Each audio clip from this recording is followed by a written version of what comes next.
Today we are going to give you some maybe behind the scenes is a better phrase about what technical soundness is and how you all can really help your teams focus in on everything that the online strategic planning tool has to offer and how that can really facilitate moving the needle forward and improving strategic plans and helping teams reach their goals at the end of the year. So my name is Alicia Sternberg-Mahan, and I am a PhD student at Western Michigan University. And I am in the program Evaluation, Measurement, and Research. And so my expertise that I bring to the table is all about strategic planning and evaluation.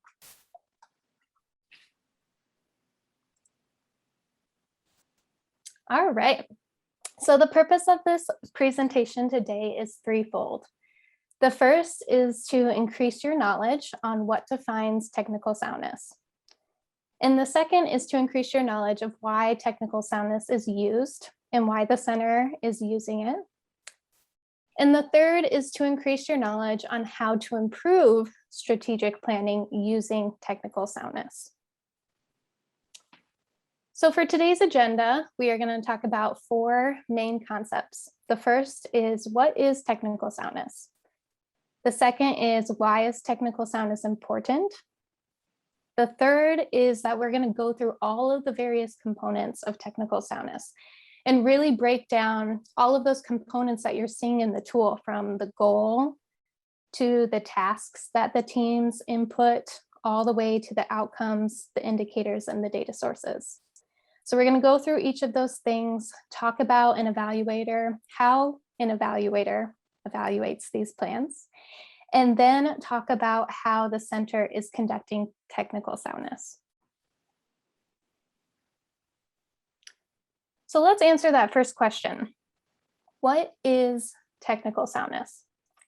So technical soundness is a tool used to evaluate and improve strategic planning. And this really helps your teams reach their goals by the end of the year. And so what the center did with Western Michigan University is create this lovely Excel spreadsheet that I have snipped on the right-hand side. And what it does is it populates all of the information that the teams put into the tool, and it puts it into this beautiful Excel spreadsheet. And then what an evaluator does is they go through what is called these quality check questions or statements. And so the evaluator will do these quality checks for each of these various components and then categorize them to say, yes, the team met the quality check. The team partially met the quality check. They did not. And then if appropriate, the evaluator will then go through and give some statements to the team on how to improve the quality. So let's talk about why this is important. Why is technical soundness important? Why are we talking about it? So back in 2016 and also 2018, Dr. Gothberg and Dr. Kohler presented at the American Evaluation Association on their study. And what they did is they gathered all of these state and local plans from NTACT, who was using the online strategic planning tool. And what they noticed was that plans with a higher rating of technical soundness were more likely to reach their goals at the end of the year. So what does this mean? This means that teams who are having better strategic plans, who are completing their plans, are more likely to reach their goals by the end of the year, which is what we all want, right? We want to meet their goals. We want to move the needle. And they found this at a statistically significant p-value of 0.0002. So we know this is really important, and this is why we want to bring it to the Florida Center as well. So what makes up a technically sound plan? A technically sound plan includes a goal that addresses a relevant need, is linked to an evidence-based or promising practice, and is related to an outcome. Let's think about what we do as facilitators when we sit down with our teams. So we first have the teams assess their needs and their strengths based on all of the evidence base and promising practices from the taxonomy with post-secondary comprehensive programs. And then what the team does is they evaluate their strengths and needs, and then they indicate a priority. So they use the STAR system and then indicate this benchmark or this domain is really important for our team. And so let's create a goal around that. And then they sit down and think, okay, what are all of our tasks? What are all of our activities or action items that we're going to complete this year in order to reach our goal? And they list all their tasks out. They list the person responsible from their team who's going to hold their team accountable. And then they list a projected completion date for which that task will be completed. They then list out all of the outputs or all of the products that will be a result from the tasks that they complete. And then they indicate if we as a team complete all these tasks by the projected completion date, we will get a result of these outputs. What is our outcome that we wish to see at the end of the year? So then the team will go through and list a measurable outcome, again, that they can measure at the end of the year, in hopes that they will evaluate that outcome or that process to that outcome, both at the mid-year and at the end of the year report. And so going back to this flow chart, what we really want to see is exactly that, some flow between a goal that leads to tasks, that leads to outputs and outcomes. So first thing is first, the teams need to address a goal that addresses a need that they have as a team and is linked to that evidence-based promising practice and is related to a measurable outcome that they can measure at the end of the year. In addition to that, a technically sound plan articulates the link between the tasks and the people responsible for completing those tasks, the projected completion dates, as well as the outputs that are a result of completing those tasks, and anticipated outcomes of the annual goal. And what this does, it really provides an accountability framework for the team in order to plan for a sound evaluation and useful results at the end of the year. And this goes back to that strategic plan or that continuous improvement model that Drew was talking about.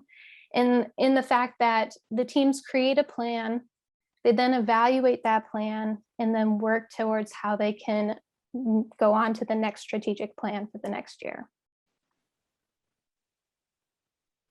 All right, so let's go into all of these various components of technical soundness. And these are exactly the terms that are used in the online strategic planning tool.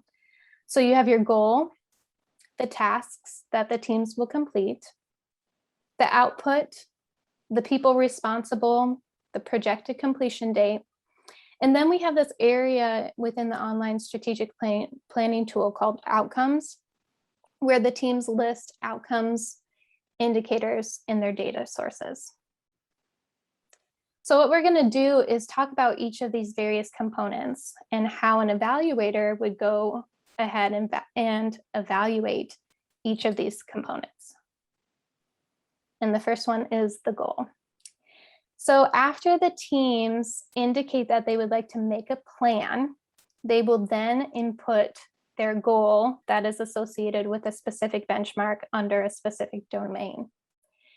And for example here, our example goal is that our students demonstrate self-determination skills. When this is populated into that technical soundness tool, the evaluator will ask the question or use this statement that the goal is articulated as an outcome, not as a task, output, or product. And so I've provided us with a few examples here. And you can see the examples on the right-hand side. I'm going to list or read some of these to you all.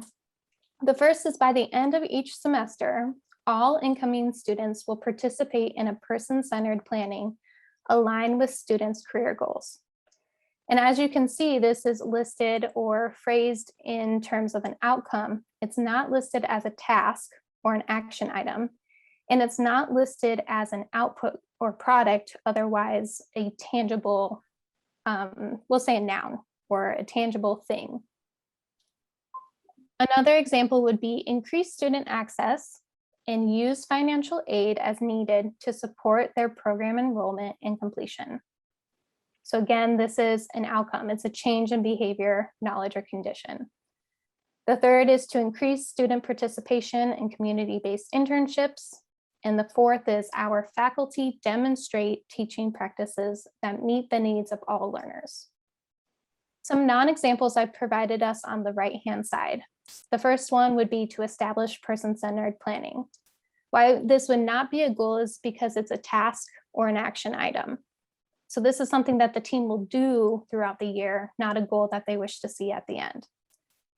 Another example would be to evaluate the existing MOUs and analyze for replication for new partnership development. The third would be to develop a proposal for multiple faculty development presentations.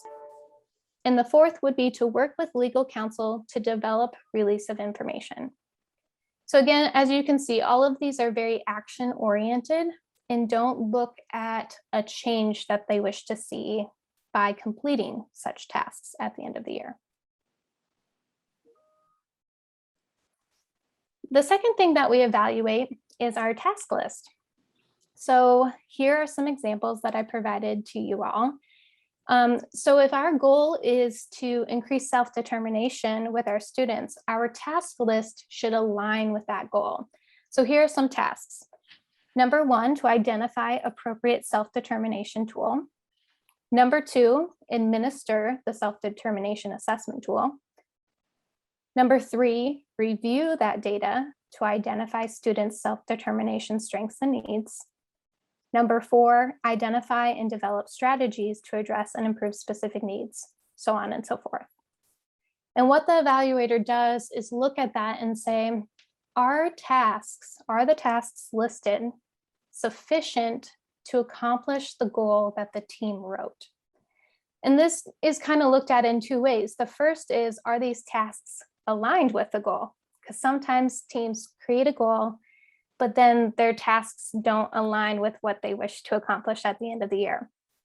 And then the second thing that we look at is, are there enough tasks that the team will accomplish the goal at the end of the year?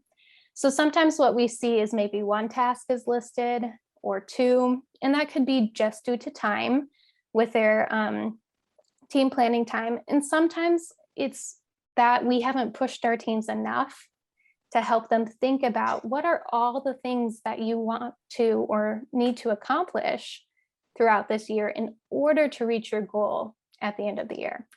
And if you can't reach your goal, should we then go back and revise our goal so that it matches the tasks that we are able to accomplish?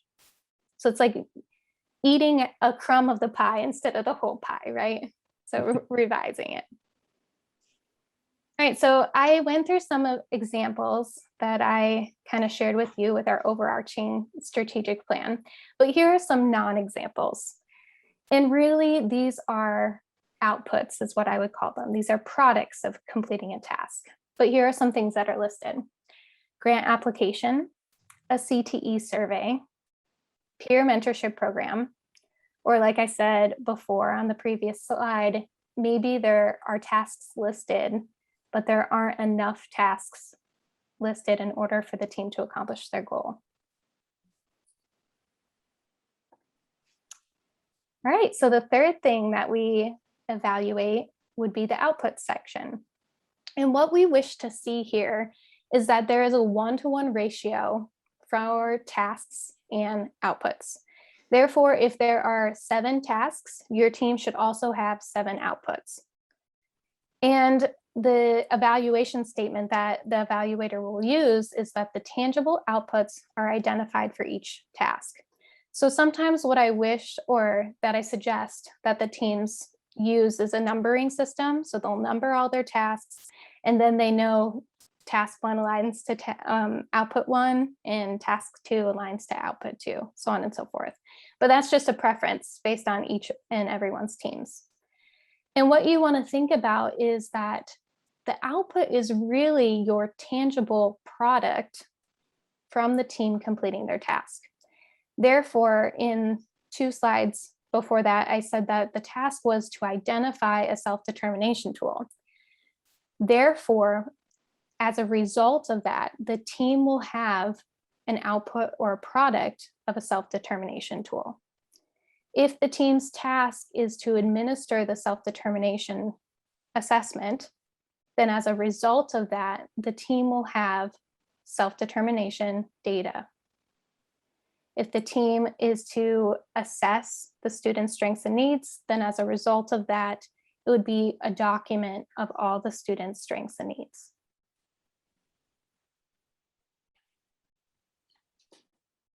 So again, here are some examples that I just shared, but some non-examples would be to review a self-determination tool. And why this is a non-example is because this is a task. It's not a tangible output or a tangible product. Another non-example would be analyzing effective curriculum or creating a survey for faculty to get input. Or sometimes what we see is that the output itself or the outputs listed are not in relation to the tasks that the team put into their tool, into their plan.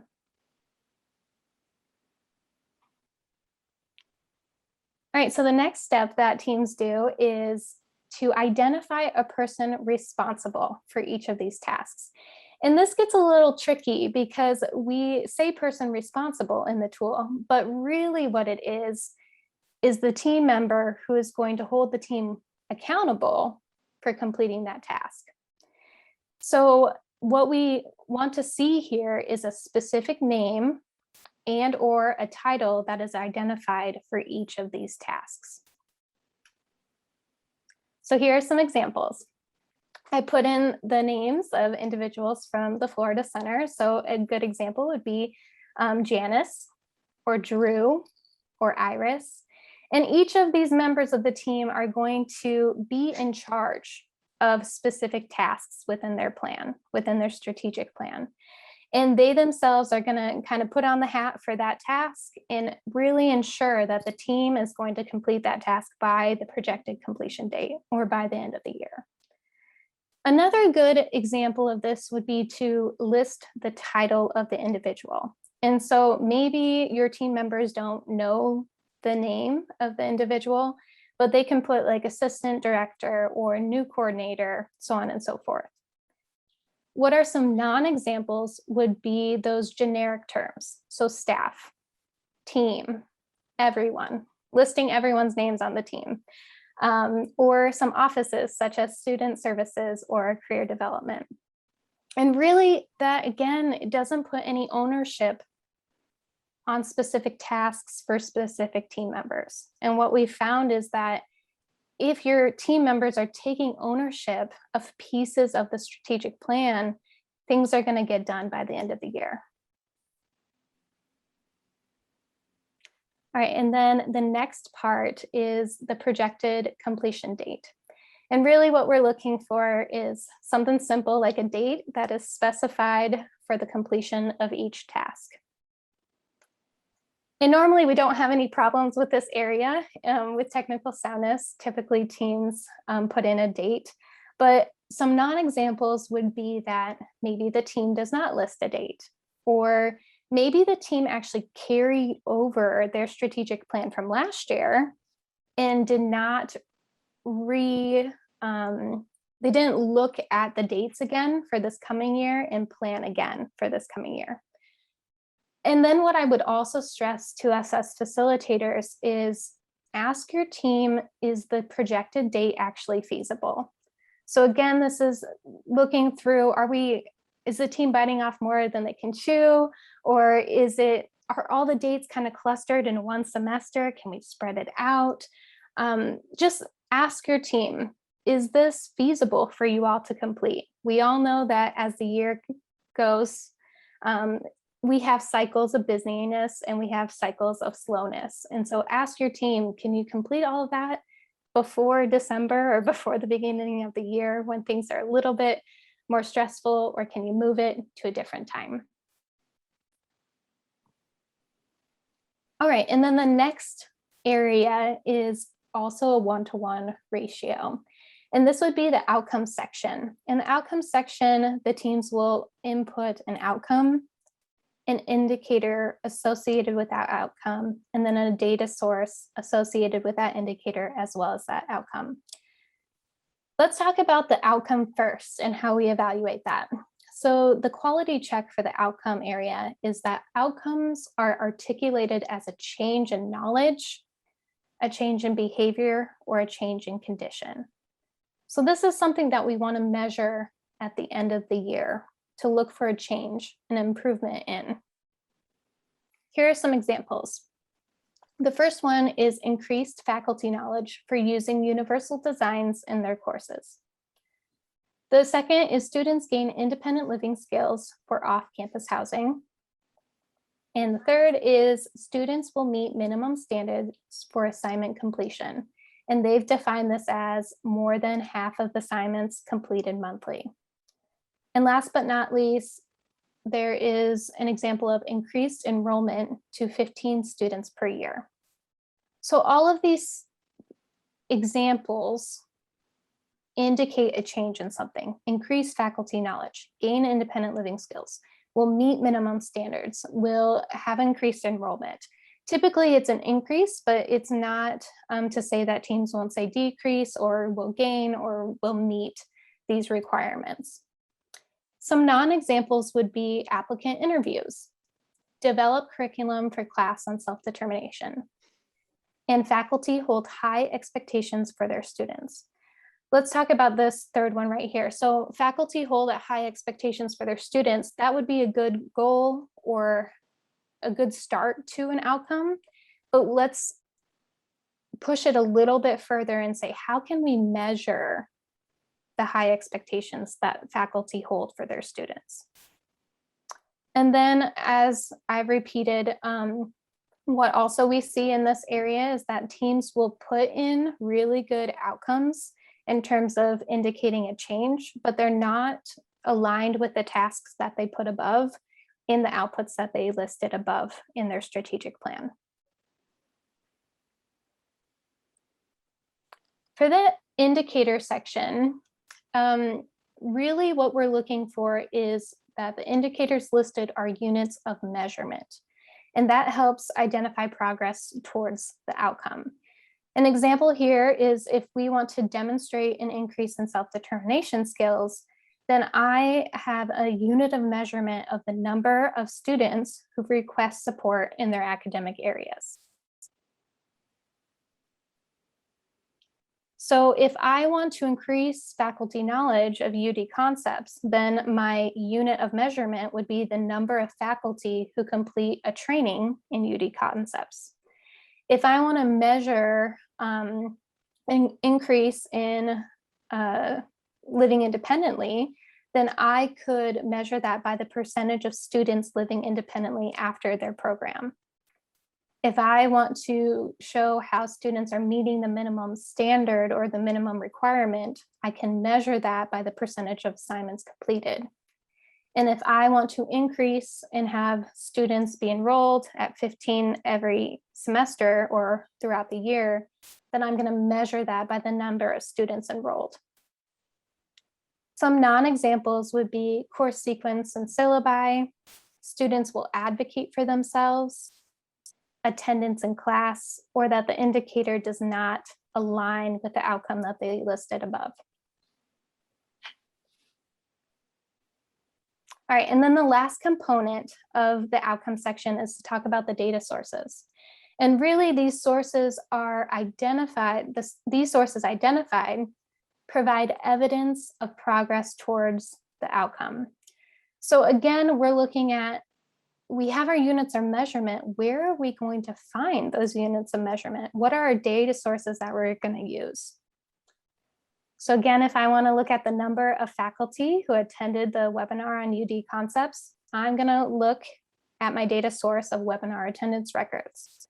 If I want to look at the percentage of students who are living independently after their program, I'm going to use my data source for a post-program follow-up survey. If I'm looking at the percentage of assignments completed, maybe my data source is a Canvas course assignments or a checklist of completion, so on and so forth. Some non-examples would be course syllabi, course assessment, student enrollment, or that the data source does not align with the outcome and indicator listed above. Right, and the last thing that the technical soundness tool looks at is overall quality of the plan. And so what we're looking for is there enough detail in this plan for someone outside the team to implement it? And this really looks at the sustainability of the strategic plan. And really, if teams have turnover or people lose positions, so on and so forth, someone on the team can take the strategic plan, look at it, and really know how to implement it throughout the coming year. And so this question of overall quality is also evaluated. So how is the center conducting technical soundness? And what happens is they use this Excel spreadsheet that is actually populated within the tool. And so again, as I stated before at the beginning of this presentation, what happens is teams input all of their information, and then this is populated into the Excel spreadsheet. And then the evaluator goes through and does a quality check for each of these components that we just talked about, and then categorizes them and provides some information on how the team can improve quality in each of these component areas. So I'm going to show you a live version of the Excel spreadsheet. Can you still see the Excel spreadsheet? Yes. Mm-hmm. Great, awesome. Okay, so this is just a live version of what the Excel spreadsheet looks like. And as you can see, the evaluator can go through and mark yes, partially, or no for each of these. We'll put some in the boxes here just so that you can see. And then what occurs at the bottom is that each plan gets a final technical soundness score. And this number really isn't important for facilitators or team leaders, because what it is important for is that more for the center. So what the center does is it uses this to create a quantitative value or variable for technical soundness for each of the plans that are created. And then the center can then run statistical analyses based on these final scores and or help teams in the future improve in certain sections. So this year, there will be a presentation specifically on how teams can improve the goal component of the technical soundness.